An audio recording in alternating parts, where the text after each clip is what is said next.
तो दास, आज आपको जो अधिकतर रोगी आते हैं, आत्मा दास की रोती है।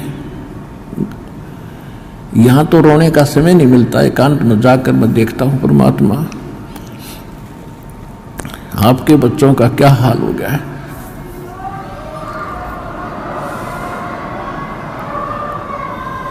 एक एक टूक को तरस रहे हैं, एक एक रोटी के लिए सारा दिन भटकते फिरते हैं, और ऊपर से एक कहर अलग से टूटे हैं इनके ऊपर। किसी को संतान नहीं, वो उसी दुख में सड़ रहा है, जल रहा है। किसी का कैंसर है, किसी को और दोष है, और एक पल का इनको पता नहीं कब क्या हो जाएगा। तो इस कारण से परमात्मा से अर्जी लगाता है दास कि दाता हम तो इसे निकम्मे हैं, और आपको ही मालूम हम कितने कैसे अच्छे होते तो चले जाते अभी से। अच्छे भी आप बनाओगे, दृढ़ता भी आप ही लाओगे, तभी हम आगे बढ़ पाएंगे। फिर भी इतनी उसके बाद भी कोई मर्यादा ठीक नहीं रखता है और अपनी मनमानी करता है, फिर हमारी अर्ज भी फेल और भगवान भी मदद आपकी नहीं करेगी। तो सबसे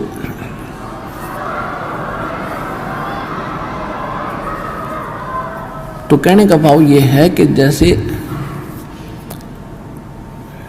एक भक्त के मतलब अच्छी कितनी इस ज्ञान से कितना फर्क पड़ा। एक भक्त का लड़का कति अपाहिज था और परमात्मा का नाम लिया उसने, वो आता रहा, कुछ राहत मिली उसको। राहत मिली तो वो तब तक 1 2 4 10 12 साल भर वो आया, उसको ज्ञान समझ में आ गया और उस बच्चे को सतनाम तक प्राप्त हो गया, और फिर उसकी मृत्यु होगी। अब उस पिता को कति दुख नहीं था। उसने ये शब्द कहा कि जी आपका बच्चा शरीर छोड़ गया, सतलोक चला गया, वहां भी कोई बात ना, यह तो आत्मा परमात्मा की है, और उसने देखना है कि उस अपनी आत्मा को वो कैसे छुड़वाओगा परमात्मा इस काल के जाल से। तो उन्हें बोला जी कति दुख नहीं बने, घनी खुशी हुई, एक मेरा बेटा सतनाम लेकर मर गया। और आप तो कहते हो कि प्रथम नाम से मनुष्य जीवन मिलेगा, और उसके तब भक्ति का बीज दृढ़ हो गया। तो देखो कितना हल्का हो गया। पहले वो कहर हो रहा था वो बच्चा, उसके लिए एक ज्ञान से हल्कापन, और फिर समाधान हो गया। और वो ये गारंटीड बात है, 10 महीने में यही सतलोक आश्रम में दिखा दूंगा उस बालक को, दूर नहीं जाएगा। तो हमारा यहाँ जो मूल सौदा है, जो मूल हम सौदा करते हैं, वो तो इस आत्मा का कल्याण का है, और बाकी जो आपको सुख देंगे हम यहाँ परमात्मा देगा। दास तो देखो परमात्मा ने हमारे इस दास को खूब सतर्क कर रखा है कि अपने ऊपर कभी ना लेना, खुद भगवान ने नहीं ली। परमात्मा की एक वाणी है, सुख देता है दिए जात है, ये दाता दिन रैन, और लोग भरम मोह पे करें ताते नीचे नैन। देने वाला परमात्मा कबीर जी है, और दास को केवल एक बीच में आपका मीडिया बनाए बैठा है। और आपको आप कहते हैं गुरु रामपाल ने ये सुख कर दिया, तो उसमें दास के नैन नीचे हो जाते हैं। परमात्मा कहते हैं कि देने वाला दे रहा है और लोग भरम मुझ पे कर रहे हैं ताते नीचे नैन। कहने का भाव ये है, देखो करेगा तो इस दास के माध्यम से। इस दास को ये समझ लो एक सिरिंज है इंजेक्शन लाने वाली, और यह ओके सिरिंज बढ़िया नीडल है, इसमें दवाई है भगवान, और लगेगी रामपाल के आशीर्वाद के माध्यम से यह दवाई भगवान वाली जाएगी ऐसे।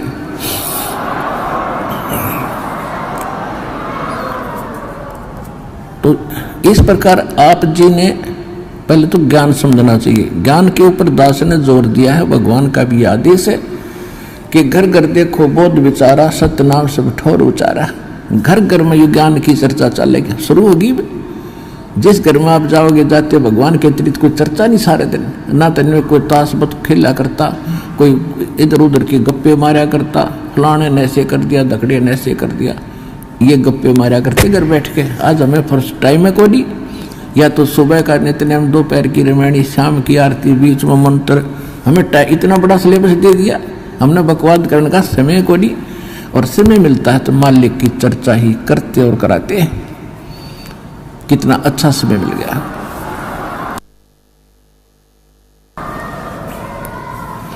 तो कहने का भाव यह है कि पहले इस ज्ञान को समझो और ज्ञान समझ के फिर भक्ति शुरू करो। चाहे कितना भयंकर रोग है, भगवान परमात्मा ने प्रसन्न कर लो।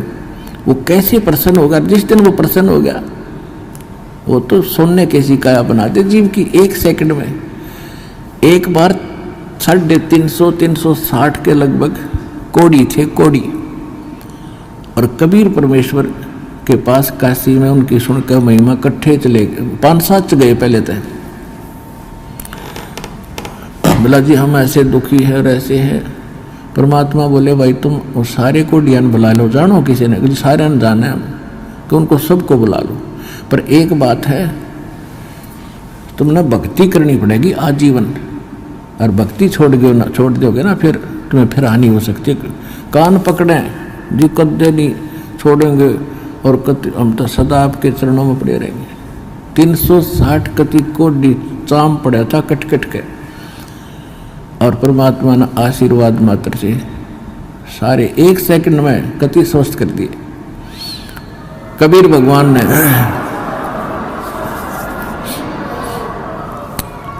अब वो हो गए स्वस्थ कति। अब जाते उन्हें तक 10-5 दिन तो महीने 2 महीने तो ठीक सी भक्ति करी, फिर हुए बकवाद भागी। कोई कितना किसी कपड़े पहरे अंडर, कोई ब्याह करवा लिया और कि तो कोई फंड कर रहा है, वो भक्ति छोड़ गए। अब परमात्मा ने दास को एक इंस्ट्रक्शन दे रखी है कि परमात्मा करता ऐसे भी सकता है, लेकिन वो करके देख लिया ये बकवादी को ना कब आते।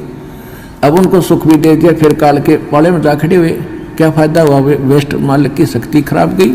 लेकिन परमात्मा ने अपनी, वैसे मालिक की पावर तो एंड होता ही नहीं, लेकिन उस समय मालिक ने यह दिखाना था कि भगवान जो काम करा करा वो कबीर जी कर रहे थे।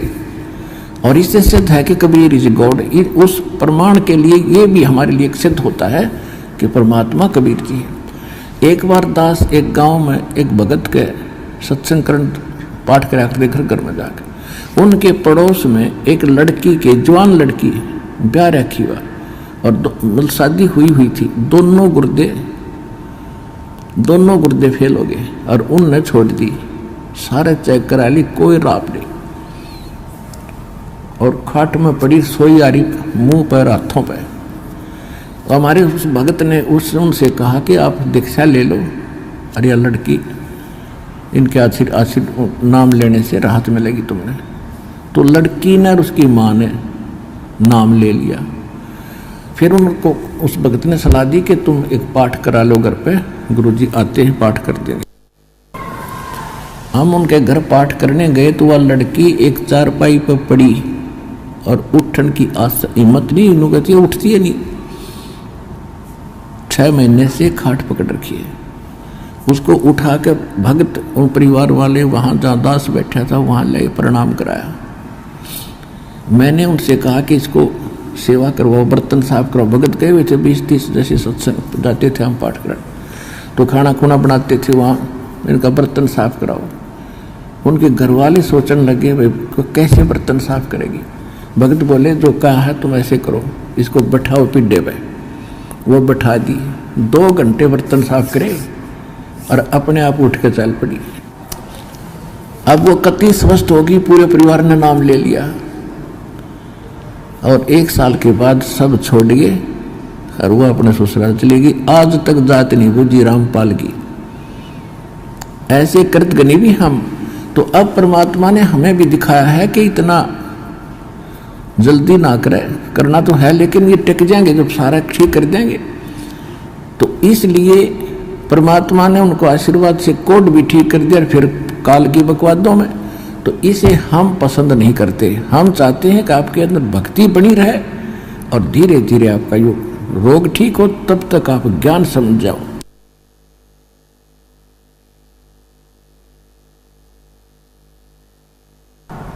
और जिसके मन में दोष है वो चला जाएगा। फिर कितने पृथ्वी ठिकाना नहीं, वापस में फिर भटक कर फिर आखिर में यही आना पड़ेगा। एक अभी कल ही मिल रहा था, एक बहन आ रही थी, उसको और उसका पति भी मिला। भक्तों ने बताया कि ऐसे ऐसे ये बहन आई थी 3 महीने पहले और इसको बहुत समझाया, नाम ले ले, इसका पति ने नाम ले लिया, इसने ना लिया।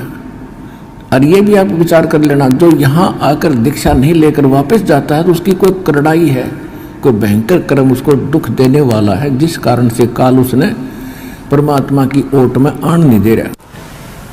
तो 3 महीने पहले वो आई थी बेटी, नाम ना लेके गई, फिर छत पड़ गई उसके ऊपर और रीढ़ की हड्डी टूट गई। अब सीधी पड़ी है, कति हलन की न टहलन की। अब परसों लेकर आ रहे थे, जब बताई माँ बेटी उस समय क्यों ना लिया, तो नहीं वो नाम या बला टल जाती तेरी। नहीं बोले जी गलती बन गई, बता ये अब कैसे आ गई तू? अब सब, अब रामपाल सही हो गया और कबीर भी भगवान हो गया, जब दे ही टूट गई। कल के चोर, बता क्या कर लेन का।